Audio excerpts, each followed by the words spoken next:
ധന്യ, ഈ ഇന്ത്യ പാകിസ്ഥാൻ സംഘർഷങ്ങളിൽ ഏറ്റവും കൂടുതൽ ചർച്ചയായത് ഇരു രാജ്യങ്ങളും ആണവ യുദ്ധത്തിലേക്ക് നീങ്ങുമോ എന്ന തരത്തിലുള്ള ആശങ്കകളാണ്.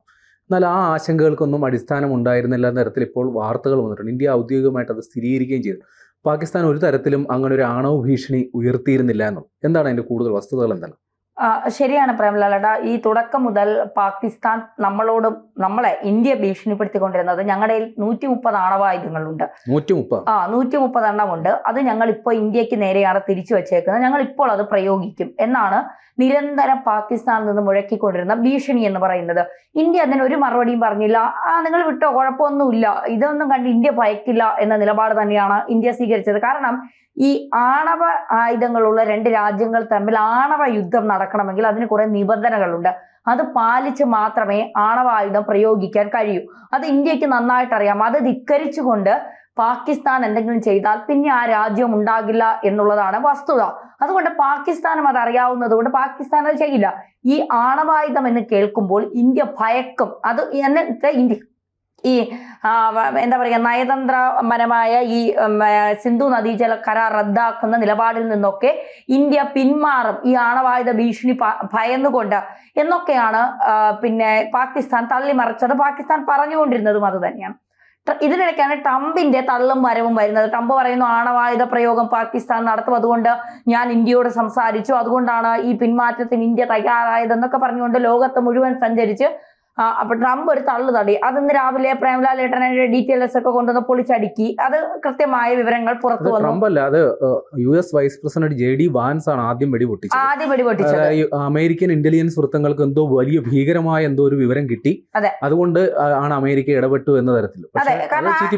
ആ ഇടപെടൽ എന്ന് പറയുന്നത് പാകിസ്ഥാൻ ഇപ്പോൾ ആണവായുധം പ്രയോഗിക്കും. കാരണം ഇവന്മാരുടെ കയ്യിൽ വേറെ ഒന്നും ഇല്ലല്ലോ, ഇത് പറഞ്ഞല്ലേ ഭയപ്പെടുത്താൻ പറ്റും. അപ്പൊ ഇന്ത്യ പറഞ്ഞു ചെയ്യാനുള്ളതൊക്കെ ചെയ്തോ. ഞങ്ങളുടെ പഹൽഗാമിലെ ഞങ്ങളുടെ ഈ 26 പേരുടെ ജീവൻ ഇതിനു മുൻപ് ഭീകരവാദികൾ നടത്തിയ അതിനൊക്കെ മറുപടി തന്നെങ്കിലും ഇവന്മാരെ ഒന്നും ഞങ്ങളുടെ കയ്യിൽ കിട്ടിയിട്ടില്ല. അപ്പോ ഈ ഭീകരരെ നിങ്ങൾ തീർക്കുന്നത് വരെ അല്ലെങ്കിൽ നിങ്ങൾ പറഞ്ഞു വിടുന്നത് വരെ ഞങ്ങൾ ഈ ദൗത്യവുമായി മുന്നോട്ട് തന്നെ പോകും. അവിടുത്തെ സിവിലിയൻസിനെയോ പട്ടാളത്തെയോ പിന്നെ ഭരണകൂടത്തെയോ ഒന്നും ഞങ്ങൾ നിങ്ങളുടെ ഒരു സ്ഥാപനങ്ങളോ നിങ്ങളുടെ ഒരു പെട്ടിക്കടകൾ പോലും ഞങ്ങൾ തകർക്കുന്നില്ല, ഞങ്ങൾ അതിനു വേണ്ടി വരുന്നില്ല. പക്ഷെ ഭീകരരെ അതിന്റെ അകത്ത് വച്ച് വാഴിക്കാൻ ഞങ്ങൾ സമ്മതിക്കില്ല. അത് നിങ്ങൾ എന്ത് വേണോ ചെയ്തോ, പക്ഷെ ഇന്ത്യക്കെതിരെ നീക്കം നടത്തിയാൽ ഞങ്ങൾ അവന്മാർ ഇരിക്കുന്നിടത്ത് വന്ന് അവന്മാരെ തീർത്തിട്ട് വരും എന്നുള്ള കൃത്യമായ നിലപാട് ഇന്ത്യ സ്വീകരിച്ചു എന്നുള്ളതാണ്. അപ്പോ ഇതുമായി ബന്ധപ്പെട്ട് വിക്രം മിശ്രയോട് അദ്ദേഹത്തോട് പാർലമെന്ററി കമ്മിറ്റി അംഗങ്ങൾ ഇക്കാര്യം ചോദിച്ചു. ആണവായുധ സിഗ്നലുമായി ബന്ധപ്പെട്ട് എന്തെങ്കിലും കാര്യങ്ങൾ പാകിസ്ഥാന്റെ ഭാഗത്തു നിന്ന് വന്നിട്ടുണ്ട്? കാരണം അമേരിക്ക ഇത്തരം തള്ളു നടത്തുന്നത് കൊണ്ടാണ് ഞങ്ങൾ ചോദിക്കുന്നത്.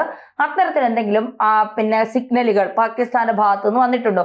അപ്പോഴാണ് അദ്ദേഹം കൃത്യമായ മറുപടി പറഞ്ഞത്. മായി ബന്ധപ്പെട്ട് ഒരു വിവരവും ഒരു സിഗ്നലും പാകിസ്ഥാന്റെ ഭാഗത്തു നിന്ന് വന്നിട്ടില്ല. അവരുടെ പരമ്പരാഗതമായ രീതി എന്താണ്? ഡ്രോണുകൾ അയക്കുക, ഷെല്ലാക്രമണം നടത്തുക, എന്നിട്ട് മിണ്ടാതിരിക്കുക, ഇവിടെ നിന്ന് കിട്ടുന്നത് വാങ്ങിച്ചുകൊണ്ട് പോയി അവന്മാരെ മാളത്തിൽ ഒളിക്കുക. ഇതായിരുന്നു അവന്മാരുടെ പണി. അത് പരമ്പരാഗതമായ രീതിയിലുള്ള യുദ്ധരീതി തന്നെയായിരുന്നു പാകിസ്ഥാൻ എടുത്തത്. അതിലപ്പുറം ആണവായുധപരമായ ഒരു കാര്യങ്ങളും പാകിസ്ഥാൻ എടുത്തിട്ടില്ല. അങ്ങനെ എടുത്താലും അത് വിലപ്പോവില്ല എന്നുള്ളതാണ് യാഥാർത്ഥ്യം. അതുകൊണ്ട് അത്തരം കാര്യങ്ങളൊന്നും പാകിസ്ഥാന്റെ ഭാഗത്തുനിന്ന് ഉണ്ടായില്ല. ഇനി കിരാന ഹിൽസിൽ, ഇന്ത്യയുടെ കിരാന ഹിൽസിലാണ് പാകിസ്ഥാന്റെ ആണവായുധ കേന്ദ്രം. അവിടെ ഭൂഗർഭ അറകളിലാണ് ഈ ആണവായുധം സൂക്ഷിച്ചു വെച്ചിരിക്കുന്നത്. അതിന്റെ തൊട്ടടുത്തുള്ള തന്ത്രപ്രധാനമായ വ്യോമതാവളമാണ് നൂർഖാൻ എയർബേസ്. അവിടെ ഇന്ത്യ തകർത്ത് തരിപ്പണമാക്കി. അപ്പോ ഈ ആണവ വികിരണം നടന്നു. ഈജിപ്തിൽ നിന്നൊരു ബോറോൺ 10 എന്ന് പറഞ്ഞ ഈ നൈൽ നദിയിലെ മണലിൽ അടങ്ങിയിട്ടുള്ള ബോറോൺ 10 ഒരു ഈജിപ്ഷ്യൻ വിമാനം അവിടെ എത്തിയെന്ന് പറയുന്നു. റേഡിയേഷൻ എനർജി പിന്നെ വഹിക്കുന്ന ഒരു അമേരിക്കൻ വിമാനം പാകിസ്ഥാനിൽ വന്നു എന്നൊക്കെയുള്ള ചില റഡാർ വിവരങ്ങൾ വന്നു. പക്ഷേ അതിനെയൊക്കെ തള്ളിക്കളയുന്ന തരത്തിലുള്ള വിവരമാണ് ഇപ്പോൾ വിക്രം മിശ്രി പറയുന്നത്. ആണവ സിഗ്നൽ പാകിസ്ഥാന്റെ ഭാഗത്തുനിന്ന് വന്നിട്ടില്ല. പാകിസ്ഥാൻ അതിനുള്ള ധൈര്യമില്ല. ഇന്ത്യക്കെതിരെ ആണവായുധ പ്രയോഗിക്കാനുള്ള ധൈര്യമൊന്നും പാകിസ്ഥാനില്ല. അതുകൊണ്ട് അത് നടക്കില്ല. പിന്നെ നേരത്തെ നമ്മൾ സൂചിപ്പിച്ചതുപോലെ ഇതിനൊക്കെ ചില ഉടമ്പടികളുണ്ട്. ആണവായുധങ്ങളുള്ള രണ്ട് രാജ്യങ്ങൾ തമ്മിൽ ആണവായുധം ഉപയോഗിക്കാൻ പാടില്ല എന്ന്, അങ്ങനെ ഉപയോഗിക്കുകയാണെങ്കിൽ അതിന് നിബന്ധനകൾ ഉണ്ട് എന്നുള്ളതും ഒക്കെ ഈ ആളുകൾ പറയുമ്പോൾ ഇത് വെറുതെ എടുത്ത് ഉപയോഗിക്കാൻ പറ്റിയ സാധനമല്ലല്ലോ ഈ ആണവായുധം. നമ്മൾ ഹിരോഷിമ നാഗസാക്കിയിലൊക്കെ ഇപ്പോഴും അതിന്റെ ദുരന്തങ്ങൾ അനുഭവിക്കുന്ന ജനങ്ങളുണ്ട്. അപ്പൊ ഒരിക്കലും ഇന്ത്യ പാകിസ്ഥാനെതിരെ ആണവായുധം ഉപയോഗിക്കുമെന്ന് പറഞ്ഞിട്ടില്ല. കാരണം അവിടെ ജനങ്ങളെ കൂടി കരുതൽ ചേർത്ത് പിടിച്ചുകൊണ്ടാണ് ഇന്ത്യ അത് പറയുന്നത്. പാകിസ്ഥാനും ഒരിക്കലും അത് ചെയ്യാൻ കഴിയില്ല. കാരണം അത് ചെയ്താൽ പാകിസ്ഥാൻ മണ്ണ് കൂടിയാണ് ഇല്ലാതെ പോകുന്നത് എന്ന് അവർക്ക് നന്നായിട്ട് അറിയാം. അതുകൊണ്ട് ആണവ കേന്ദ്രത്തിൽ തൊട്ട് കളിച്ചിട്ടില്ല. പിന്നെ പറയുന്നത് കിരാന ഹിൽസിന്റെ ഒരു ഭാഗം ബ്രഹ്മോസ് മിസൈൽ കൊണ്ട് അടിച്ച് തകർത്തു. പിന്നെ എന്താ അതിന്റെ ചെറിയ വികിരണങ്ങൾ അവിടെ സംഭവിച്ചു, ആണവ വികിരണം സംഭവിച്ചു എന്നൊക്കെയാണ് പറയുന്നത്. ഇന്ത്യ അത് സ്ഥിരീകരിച്ചിട്ടുണ്ടോ? ഇന്ത്യ അത് ഒരിടത്ത് പോലും ഈ കിരാന ഹിൽസിനെ കുറിച്ച് പറഞ്ഞിട്ടില്ല. ആകെ സംഭവിച്ചത് സൈനിക മേധാവികളുടെ പത്രസമ്മേളനത്തിനിടെയുള്ള ഒരു അടക്കി പിടിച്ചൊരു ചിരി മാത്രമാണ്. അതിൽ എന്താണ് അവർ ഉദ്ദേശിച്ചതെന്ന് നമുക്കിപ്പോഴും അറിയില്ല. ചിലപ്പോൾ ആണവ കേന്ദ്രങ്ങൾ അവർ പിന്നെ ഇവിടെയാണ് ആണവ കേന്ദ്രം എന്നുള്ളത് ഇന്ത്യ അറിഞ്ഞിട്ടുണ്ടാകാം. ഇനി മിസൈലുമായി ബന്ധപ്പെട്ട് ഇന്ത്യ അത് വിട്ടിട്ടുണ്ടോ, പാകിസ്ഥാനെ ഭയപ്പെടുത്താൻ ഇന്ത്യ അത്തരത്തിലൊരു നീക്കം നടത്തിയിട്ടുണ്ടോ നമുക്കറിയില്ല. ഇപ്പോ മാധ്യമപ്രവർത്തകരുടെ ചോദ്യത്തിന് പിന്നെ AK ഭാരതി നൽകിയ ഉത്തരം, എയർ മാർഷൽ AK ഭാരതി നൽകിയ ഉത്തരം എന്ന് പറയുന്നത് കിരാന കുന്നിൽ അങ്ങനെ ഒരു ആണവായുധ കേന്ദ്രമുണ്ടോ പാകിസ്ഥാന്? ഞങ്ങൾക്കറിയില്ല, പറഞ്ഞു തന്നതിന് നന്ദി.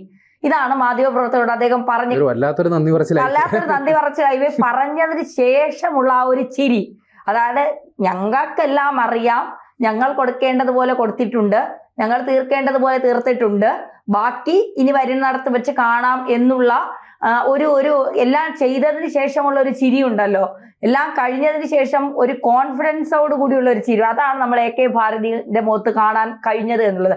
എന്തായാലും ഇപ്പോൾ വിക്രം മിശ്രി അദ്ദേഹത്തിനെതിരെ വലിയ ഹാറ്റ് ക്യാമ്പയിൻ നടക്കുന്നുണ്ട്. പല സ്ഥലങ്ങളിൽ നിന്നൊക്കെ അദ്ദേഹത്തിനെതിരെ വലിയ ഹാറ്റ് ക്യാമ്പയിൻ നടക്കുന്നുണ്ട്. അദ്ദേഹത്തിന്റെ അക്കൗണ്ട് വരെ അവസാനം അദ്ദേഹത്തിന് പൂട്ടി പോകേണ്ടവരോ, കാരണം അത്രമാത്രമാണ് ഈ വിക്രം മിശ്രയ്ക്കെതിരെ, വിദേശകാര്യ സെക്രട്ടറിയാണ് അദ്ദേഹത്തിനെതിരെ വലിയ രീതിയിലുള്ള ഹാറ്റ് ക്യാമ്പയിൻ ഒക്കെ വന്നത്. അതിനെയൊക്കെ പോകാൻ പറയുന്ന രീതിയിലാണ് അദ്ദേഹം. കാരണം ഈ ഓപ്പറേഷൻ സിന്ദൂർ എന്ന് നമ്മൾ പറഞ്ഞ് വെറുതെ വയ്ക്കുന്ന ഒരു കാര്യമാണ്. ഇതിന്റെ പിന്നിൽ എന്തൊക്കെ കാര്യങ്ങളുണ്ട് എന്നുള്ളത് ഇന്ത്യൻ സൈനികർക്കും അതിന്റെ മേലുദ്യോഗസ്ഥർക്കും ഇന്ത്യൻ ഗവൺമെന്റിന് മാത്രമേ അറിയാവൂ. നമ്മൾ ഇവിടെ ഇരുന്നു കൊണ്ട് ചിലർ ആവേശത്തോടു കൂടി തൃശ്ശൂർ പൂരം കാണുന്ന ഒരു ആവേശത്തോടെ ഇതിനെ റിപ്പോർട്ട് ചെയ്യുന്നു, ചിലർ അല്ലാത്ത രീതിയിൽ നിന്ന് റിപ്പോർട്ട് ചെയ്യുന്നു. ഇതൊക്കെ നടത്തുമ്പോഴും അവിടെ ആകാശ മിസൈലും റഫേലുകളും ബ്രഹ്മോസും ഒക്കെ പൊക്കോണ്ടിരിക്കുകയാണ്. അവിടെ നിന്ന് ഡ്രോണുകൾ വരുന്നതിനെ മുഴുവൻ അടിച്ചു തകർക്കുകയാണ്, ഷെല്ലാക്രമണം നടക്കുകയാണ്. ഇതിനിടയ്ക്ക് ഒരു സൈനികനും ഒരു പരിക്ക് പറ്റാതെ അവരെ സൂക്ഷിക്കാനുള്ള കടമ ഇന്ത്യൻ സർക്കാരിനുണ്ട്. മൊത്തം പ്ലാൻ ചെയ്ത് അത് കൃത്യതയോടെ പ്രവർത്തിക്കാനുള്ള സമയം അവർക്ക് വളരെ കുറവാണ്. അത് ആ 4 ദിവസം, എനിക്ക് തോന്നുന്നു 4 ദിവസവും ഈ സൈനികരും ഇന്ത്യൻ സർക്കാരും ഉറങ്ങിയിട്ടുണ്ടാവില്ല. ഈ ഓപ്പറേഷൻ സിന്ദൂർ തുടങ്ങി തീരുന്നത് വരെയുള്ള ദിവസങ്ങളിൽ. കാരണം ആർക്ക് വേണ്ടിയായിട്ട്? ഇന്ത്യയിലെ ജനങ്ങൾക്ക് വേണ്ടിയാണ്. എന്നിട്ടും ഇപ്പോഴും ചോദിച്ചുകൊണ്ടിരിക്കുന്നു, അത് നടത്തിയത് പാകിസ്ഥാനാണോ? തെളിവ് എവിടെ? പിന്നെ നിങ്ങള് ഇന്ത്യന്റെ ജയശങ്കർ പാകിസ്ഥാന് പല വിവരങ്ങളും ചോർത്തി. ഈ പറയുന്ന തകർന്ന വിമാനങ്ങളുടെ കണക്ക് വേണം. നമ്മുടെ ആയുധങ്ങൾ വെറുതെ കളഞ്ഞു, ഇതൊക്കെയാണ് പറയുന്നത്. ഒരു ദിവസം ഈ ഓപ്പറേഷൻ സിന്ദൂറിന്റെ കൂടെ നിന്നിട്ടുണ്ട് എങ്കിൽ ഇവർക്കൊക്കെ ഇത് പറയാൻ കഴിയുമോ? ഖാർഗെ കഴിഞ്ഞ ദിവസം നടത്തിയൊരു പ്രസ്താവന കൂടിയുണ്ട്. അതായത് ഇതൊരു ഫേക്ക് യുദ്ധമാണ്. കാരണം ഇങ്ങനെ കാശ്മീരിൽ ഇതേപോലൊരു പ്രശ്നം ഉണ്ടാകുമെന്ന് പ്രധാനമന്ത്രിക്ക് നേരത്തെ അറിയാവുന്ന തരത്തിലൊക്കെ അദ്ദേഹം ഇപ്പോൾ പ്രസ്താവന നടത്തിയിട്ടുണ്ട്. സത്യത്തിൽ ഇവരൊക്കെയാണ് രാജ്യദ്രോഹികൾ അല്ലേ? ഇവരൊക്കെയാണ് അക്ഷരം തെറ്റാതെ രാജ്യദ്രോഹികൾ എന്ന് വിളിക്കേണ്ടത്. കാരണം ഒരു രാജ്യം ആ രാജ്യത്തെ ജനങ്ങളെ രക്ഷിക്കാനായി പെടാപ്പാട് പെടുമ്പോൾ പിന്നിൽ നിന്ന്, ശത്രു രാജ്യത്തെക്കാൾ പിന്നിൽ നിന്ന് കുത്തുന്നത് മാതൃരാജ്യത്തുള്ളവർ തന്നെയാണ്, സ്വന്തം രാജ്യത്തുള്ളവർ തന്നെയാണെന്ന് ആലോചിക്കുമ്പോഴാണ് ആദ്യം തീർക്കേണ്ടത് ഇവന്മാരെയാണ് എന്നുള്ളത് പറഞ്ഞു പോകുന്നതാണ്. അത് പറയുന്നത് തെറ്റാണ്, അങ്ങനെ പറയാൻ പാടില്ല. പക്ഷെ എങ്കിൽ പോലും മാതൃരാജ്യത്ത് ഇരുന്നു കൊണ്ട് ഇത്തരം ഈ എന്താ പറയുക, വെളിവില്ലാത്ത വാർത്താനങ്ങൾ പറയുന്നവരെ വച്ചുകൊണ്ടിരിക്കാൻ പാടില്ല എന്നുള്ളത്. ഒന്നുകിൽ ഇവർ പാകിസ്ഥാനിലോട്ട് പോട്ടെ, ഇല്ലെങ്കിൽ ഇതെല്ലാം കണക്കുകൾ അറിഞ്ഞതിന് ശേഷം ഇവർ ഇന്ത്യയിലോട്ട് വരട്ടെ.